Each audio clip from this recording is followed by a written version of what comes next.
My name is Shawn Daley. I'm the co-creator of Samurai Grandpa and Seven Rays of the Sun, and you're listening to the True North Country Comics podcast.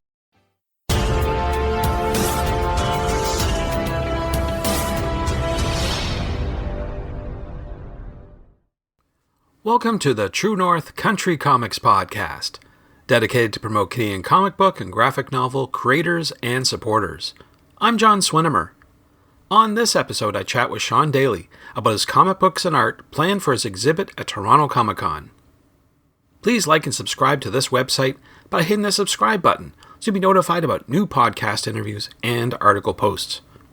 This podcast is available wherever podcasts are enjoyed. Please like, follow, and subscribe. Residing in Toronto, Ontario, Shawn Daley is a two-time Ringo Award nominated cartoonist. Shawn is also obsessed with serial and monster-catching video games. His comic book work includes Better Place for IDW Top Shelf, Canto for IDW, Arn Anderson, My Life as the Enforcer for Source Point Press, TerraQuill, Lost Souls, The Bridgebuilder's Creed, OGRE, Shiner's War, and other comics. Most recently, Shawn got the opportunity to illustrate his favorite characters in Mighty Morphin Power Rangers, Usagi Yojimbo #1. One of his current projects with co-creator Eastin DeVerna is Samurai Grandpa and the Eight-Branch Tree.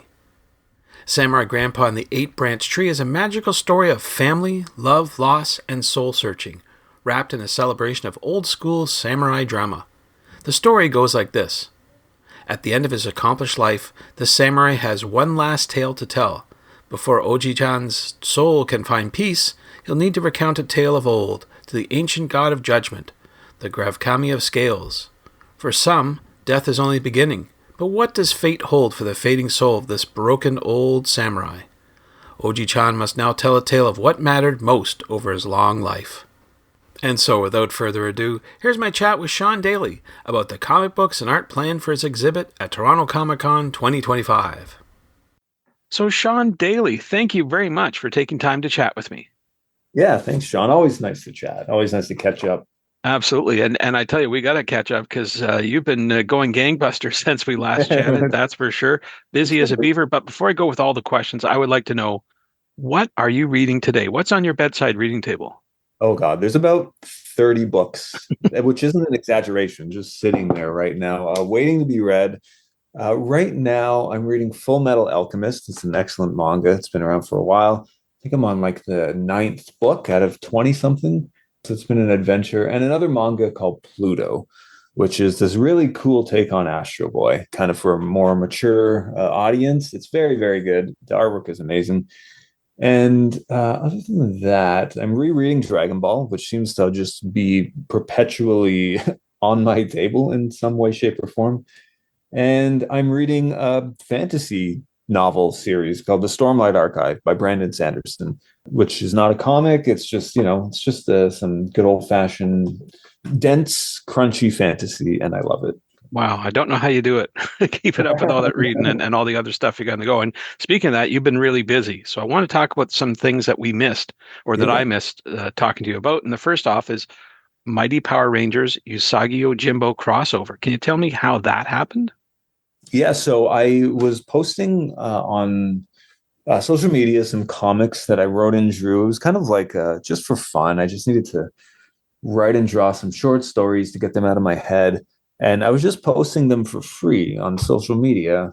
And one of the editors at Boom took notice and really enjoyed it and said it would be nice to work together. And we kind of went back and forth for a little while, just looking for a project to do. They were familiar with the Samurai Grandpa stuff and the way that that looked and the style and everything. And when they got the chance to work with Stan Sakai on Usagi Yojimbo crossover with Mighty Morphin Power Rangers, they had sent Stan some artwork from people that they kind of had their eye on, and that I guess included Samurai Grandpa. So when he saw that, he said, "Yeah, this artist will do." So it was kind of for me, it was a huge deal because I've been a fan of Stan's work since I've been reading comics. The man is a legend.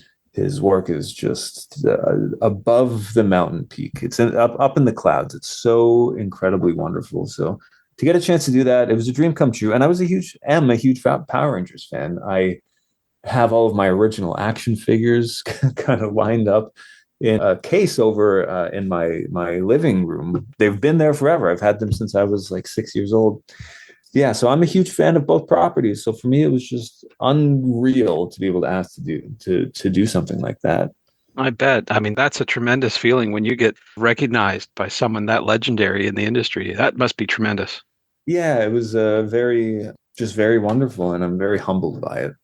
That's cool. Now, can you talk a wee bit about the collaboration process with the writer? You're the artist on the book, but I'm wondering how to go with the writer. Yeah, the writer was Ryan Parrott, who has done all kind. He's done Power Rangers for a long time, and he's up there, amongst the best Power Rangers creators of all time. He's got amazing creator-owned work with Boom as well. And yeah, Ryan Parrott, you got to check his work out if you're listening. And he was amazing. He was such a nice dude to just talk with and collaborate with. Because I also write, I tend to sometimes, if I'm reading a script and doing layouts or the artwork for a comic that I didn't write, I may just have very small adjustments to pitch to the writers to just kind of play into my strengths a little bit, because they may not know what those are, right? If I'm working with somebody I've never worked with before. And so in order to get kind of the best product possible, I sometimes will just ask, like, very gently, and just, what if I did this instead of what you have written here? Very, very small things. I would never change dialogue or story stuff. It's just more angles and presentation stuff. And he was amazing with all of it. He did, he couldn't have been nicer. Same with the editors. All of the editors were so chill and cool and easy to work with and encouraging for me to lean into my strengths. And so I didn't know what to expect going in, and I would do it again in a heartbeat, because it was such a wonderful experience to be involved with everybody. Speaking of that, do you think there might be a chance that there's a follow-up in the near future? There might be. Okay, hint, hint, nudge, nudge. Yeah. Okay, say no more. Say no more. Okay, well, you mentioned Samurai Grandpa. I noticed that you had just finished a new issue. I wonder if you could talk a wee bit about that. What was that story about? Yeah, so it's called Samurai Grandpa and the Eight Branched Tree. And initially, we were going to publish this into one huge book, but we kind of decided last minute that this actually works really well as two 80-page books. And so that's what we did. We split it up into two parts. The first part I've just finished. We did it on Kickstarter in 2023. And then I got kind of busy working on Power Rangers Usagi, amongst a few other projects. So I took my time with it, but I've just finished. I'm actually sitting here looking at the new cover that I'm working on right now. Yeah, it's going off to print within the next 2 weeks, I think. And then it's out. We're going to ship it out to the backers and then kind of get cracking on the next one.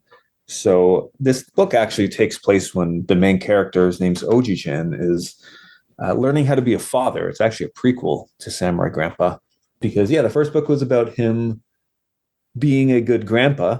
And this book, it kind of explores how he became a good grandpa, and that's by becoming a good father and what he had to go through to get there. There's still a lot of magic and monsters and lore and fantasy aspects, but it is a story about family and about failing to be a good husband, a good father, and how it's not that easy, really.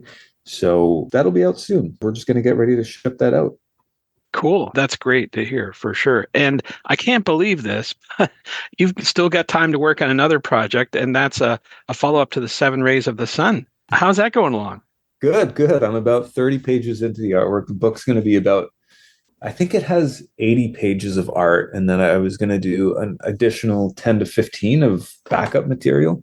So I'm about a third, almost, I'm over a third done the art right now, but I was going to do a Kickstarter in April for this book and kind of get it ready. And I know it's hard for a lot of people to jump into a brand new series, book 2 or 3. So when I launch this Kickstarter, everyone who backs it is going to get the first book for free in a digital edition. So anybody who's like, oh, I missed the first one, don't worry. You're going to get caught up for free. It's not going to cost anything. So it should be fun. It'll be a cool book to kickstart. This is a series I've been wanting to do for a long time. And I figured, I might as well just do it. I'm going to do it my own way and self-publish, which isn't anything new for me, I guess. But at the same time, it has to get done. And so here it is. It's getting done. I've got to ask you then, are you a multitasker or do you like work on one project and then don't work on anything else until that's finished and then move on to the next one? Or how do you work that way? I tend to be working on two to three things at a time usually, but perhaps in either different mediums or at different stages of the process. So right now, I'm getting two pitches together for two theoretical books. I'm writing a new original graphic novel. I'm drawing Seven Rays of the Sun, and I'm composing a soundtrack for a game. So it's four different projects, but they're all at different stages where the execution doesn't really overlap. And so that gives me a little bit of breathing room, just so I'm not completely overwhelmed doing any one project. And it's nice to be able to kind of switch switch my mind, that like the gears in my mind to accommodate just different things. Some days I'll lean into doing the artwork for one book. Some days I'll lean into doing the music for another project. And it's nice to be able to focus on different things. It actually keeps everything more interesting than just the same thing every day. No, I bet. No, that's a great ability to have to multitask and stay on target with all the different projects you have on the go. So that's great. Yeah. And here's another one coming up. It's the Toronto Comicon. But wondering if you could talk a wee bit about what you'll have on your table for attendees to purchase when they come by. Yeah, so I'm going to have a brand new zine, like not a zine, but it is going to be kind of self-printed. I'm going to be stapling it myself. And it's actually the story that I posted for free that the Boom editors saw. I'm going to be kind of just putting that out on the table for anybody who's interested in a new 17-page short story. I've got a ton of pages, like original pages from Power Rangers, Usagi Yojimbo, and Samurai Grandpa, and Seven Rays, actually. I'll also have the original Seven Rays from the Sun book. I'm going to have Usagi Yojimbo, Mighty Morphin Power Rangers issues, some Last Ronin from Teenage Mutant Ninja Turtles, and I'll just kind of the usual, all of my self-published books, anything that I still have in stock. That's kind of one of the things about self-publishing is once you run out of stock, it's like, well, all right, that's that. Like, either I have to fund a reprint or I can't sell the books. And, it's not a bad thing. It's nice to sell out of things. It means people wanted it and you made your money off of it. And that's great. But at the same time, I still want people to read this stuff. So it'll be a mixture of art, books, and I'll be sketching as well and doing commissions. So it'll be fun. It's such a great event every year.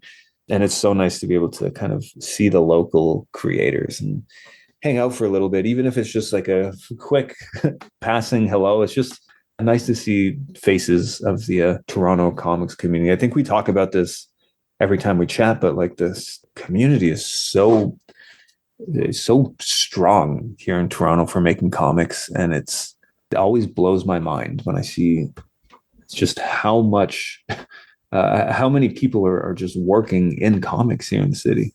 Yeah, it's very encouraging, that's for sure. And it's a great event to be at. And speaking of events, will you have any other time to get to other events later this year? I mean, your schedule just sounds like it's packed. Yeah, so I did a lot more conventions than I normally do last year. And it kind of burnt me out a little bit, where just the traveling, man, it gets to be so much at a certain point. I don't know how the show organizers do that. It's just they're always flying somewhere. And yeah, amazing experience. Sorry, I don't mean to sound like I'm complaining. It was actually one of the coolest years I've ever had for working in comics. But this year I'm kind of taking it a little bit easy. I mostly want to do local stuff, actually. I want to do more shows in Toronto and in the GTA, or I would love to go to the East Coast as well and do a few shows there. But it's going to be a little more relaxed this year, I think, while I just focus on getting the comics done. But yeah, it's going to be a little chiller this year. Okay, well, it sounds like you got so much on the go. Where do you recommend people go online to find out about your current and your future plans? So I have a Substack, which is just shawndaily.substack.com, I think is the URL. And I update there once a month with just all the things that I'm doing. I post some artwork that I don't share anywhere else. I can share music and video up there as well. So I love that. So anybody, if you're interested in kind of keeping up to date, yeah. And also it's free. I don't charge for Substack stuff. That's usually a good place. Social media is a fine place. It's becoming a less good place to keep track of things unless you just want artwork, because I post on Instagram every other day, just usually a shot of something that I'm sitting down and looking at and working on. So those are probably the two best places right now. That's cool. Well, Shawn, those are all the questions I have for you, but I'm wondering, is there something I didn't ask that you want to get across in this interview? Usually when I talk to people at conventions, they all kind of ask, everybody independently always asks one question that always I love answering, and that's, what cereals am I enjoying these days? Because I kind of am known in some circles for being a bit of a cereal guy. I can ask it for you. What is the favorite cereal you have in the go right now, Shawn? What's that? Awesome. Great question. Strawberry Frosted Flakes is kind of a new thing. And I'm not a huge Frosted Flakes guy. I got to say, I think they get mushy too quickly. And they didn't really change that in this iteration of the cereal. But the flavoring is quite good. It's quite sweet. And the great thing about it is it turns the milk into strawberry milk. So you get a little snack at the end of your snack. And it's about an 8 out of 10 right now if I had to rate it. So yeah, I recommend it. If you see it, try it. It's worth it. Thanks to Shawn for the chat. You can discover more about Shawn Daley online at shawndailey.ca and on Blue Sky. Thank you for tuning in to the True North Country Comics podcast.